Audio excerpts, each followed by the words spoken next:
The eyes are a window to the soul. You can see right through them. Take a close look at this guy's eyes. Before Jason answers, he looks up to the right. Looking up in the right means you're making up something. You're visually picturing something that's never happened, you know. That's a lie. If you would like to respond to that, maybe as a social researcher and a published researcher in that field. And I need to address this because I have so many ridiculous people, some of them veterans now, contacting me, contacting my girlfriend about the whole false valor thing because of all the things going around on the internet. And people don't understand what they're actually talking about with any of this. My detractors don't understand. A lot of these younger veterans do not actually understand. But here's an example. I'll show you guys a before and after.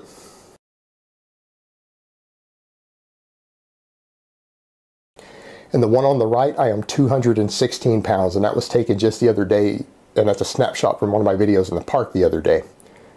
So that's 59 pounds lighter in the right picture. And you can't see it with me sitting in the first one, but my waist is around 44 or 45 inches in that first picture. And I have about 50% hearing loss, and I have undulating hearing, so I tend to miss about every fourth word people say. So I've had to become very proficient in lip reading. I have continual tinnitus, so I have a ringing in my ears, and it's in both ears that never goes away. And I have no sense of balance medically. I'm not supposed to be able to function as well as I do according to all of my MRIs and laser balance tests and everything my doctors have done. I function about 10 times better than every single test says that I should be able to. And it's not that my medical condition has improved, it's that I have just fought back hard, being a gentleman, behaving as a mature adult. And part of our role as men in a society is to protect the women. And when he bit my arm, I hooked my fingers in his cheek, which will generally paralyze somebody. You can hook them like a fish. And I put him chest down on the floor and I held him there. The bouncers were coming. That's something to be proud of. That was a mistake on my part. I had the guy subdued. I should have just kept him there in the submission hold until the bouncers got there.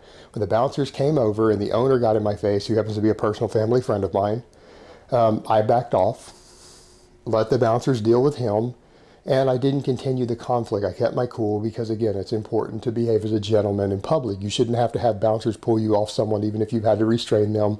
When the owner of an establishment comes and tells you to back off, you back off. And you apologize to that person for whatever behavior you were involved with in their establishment, guys. And that's part of being a gentleman and being a man, is to know when to back off in those situations and to apologize to everyone involved. And I went around that night, and every one of our friends who were there, who had to see all of that, who had to deal with it, I apologized to each and every one of them. But there are times when these things arise, and it is important for us as men to deal with them as men when these situations come up. I need to clarify a misconception, something that comes up a lot. People mention with me, it's one of the things they point out to discredit me, and I want to explain to people that it's actually not true. A lot of people say things like, well, Jason's been training for decades and been using gear for decades, and therefore I can't believe how small and weak he is, and let's start all that over. I have used gear, including my TRT, for not a decade. I haven't trained for 2 decades because I'm only 38 and I had to take 4 years off from training and spent an entire year in bed. I started training at 19. Well, not training, but actually lifting weight. I had been a martial artist and a distance runner before that. But yeah, I got into weightlifting when I was 19. I trained completely natural for 4 years. And while drug-free and in my prime, I got up to like a 315 bench and I could squat 470 pounds. Pretty decent for a 23-year-old natty. I mean, it's not at Johnny Candido's level because he's also doing it at a lighter weight. I was weighing like 195 or so when I was doing that. Then I went on gear. I only used gear for 4 years. Look at what was going on in the mid and late 90s in the United States, nearby countries, and all around the world. What military veterans? What military veterans did we have in the 90s who would be willing to do large amounts of morally questionable work? The only veterans we had were from Vietnam, and those guys were getting really old at that point. And we had a very, very short engagement, a very, very short war in Iraq and Desert Storm that had a very limited number of troops, many of whom still hold on to ideas like honor and valor, with very little combat experience. There were no veterans, logistically speaking. Where were people going to get veterans to do the massive amount of exotic game hunting and similar work that was being done? Look what was going on in this country during the Clinton years.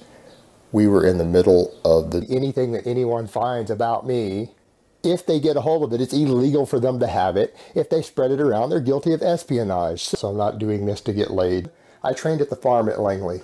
Anyone who knows what that is knows what that means. As someone who I know is a trained killer, a lot of guys would do jobs and work for free and be paid by having access to certain training facilities from time to time.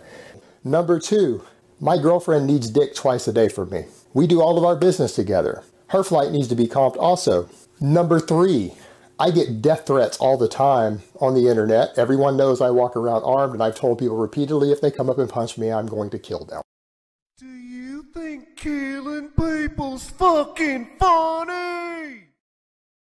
I want written permission from the owners of the expo for me to provide my own weaponry, for me to be armed at the expo at all times, to wear my piece on my side, and for my girlfriend to also be armed with the written understanding that if anyone comes up and makes a physical assault at me, that I will kill them dead at their expo. Non-negotiable. I said, do you think killing people's fucking funny? So there's my counter offer. Take it or leave it. Or they would be given access to hardware that they couldn't easily buy themselves. That they couldn't just go buy it in normal gun shops, and equipment and things, and armor and weaponry. And equipment that was very difficult to get, that they would sometimes do jobs in exchange for hardware. Tells me, yes, I have killed armed men in my life. That's nobody's business. That's my own background. And it's not something I want to brag about or talk about. Latibre factum. No, I don't talk about my past because I used to work in intelligence. I worked in intelligence until I cracked under the stress from the PTSD, and then they terminated me and told me that if I ever talked about specifically what I did, that I would spend the rest of my life in prison. And their previous second lieutenant who ran the platoon had died a few days before in a firefight. I used to do snatch and grabs and interrogate people out in the field as a contractor years ago. Same thing out in the field. These dumbass Hajis out in the Middle East don't know anything about science. So yes, I became a man at the start of the Clinton presidency. I was scouted out for certain types of work before I even finished high school.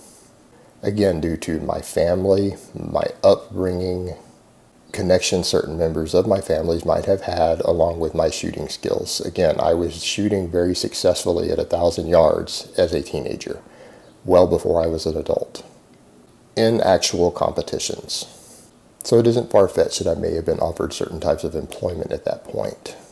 And people keep saying things like, and particularly, again, like my ex-wife said all this, who, again, I don't know why anyone would think that my ex-wife has any sort of expertise on either the military or mercenaries, when she did a paid interview. But people keep saying only mercenaries, only people who become mercenaries are people who were in the military, who were combat veterans. Alright, so let's go back and look at timelines a little bit. I grew up a hunter. I grew up a competitive shooter and a hunter. I hunted since I was 6 years old. I shot since I was 6 years old. I started doing long-distance rifle shooting in competition when I was 12 years old. So we'll call it a hunter. I was a hunter of exotic game, if that will make you guys feel better.